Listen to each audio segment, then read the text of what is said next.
as though this is not happening, as though we are not living in a gun violence epidemic in the state of Tennessee.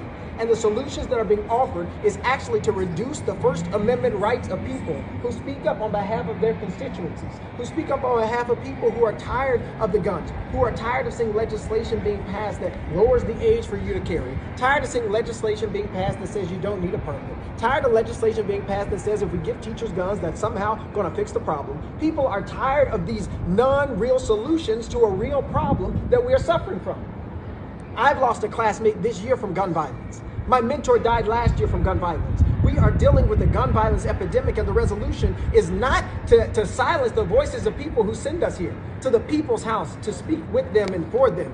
It is to make sure we do just legislation. It's to make sure we fight for red flag laws. We fight for good storage laws. We fight to make sure that this is a democracy and maintains its democratic principles. But that's what's being lost today. And so every Tennessean needs to be very concerned that we are not in a democracy. And across the United States of America, there has been no House members who have ever been expelled for exercising their First Amendment rights in a peaceful protest. This is a first in American history, and we are losing our democracy to white supremacy. We are losing our democracy to patriarchy. We are losing our democracy to people who want to keep a status quo that is damning to the rest of us and damning to our children and unborn people. It is no coincidence that the two youngest black lawmakers in the state of Tennessee and one or two women are on trial today. That is not accidental. This is what happens when you lose democracy.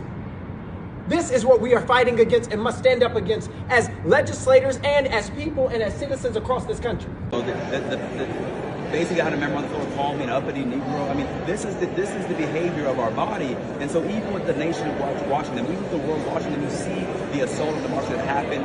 And the most extreme example was my expulsion. Because what it's doing, it's not about me, but it's about the 78,000 people I represent. These young people, some of the most diverse districts being silenced because they're upset that we don't fall in line to their narrative of what Tennessee should be. And that is a multiracial democracy.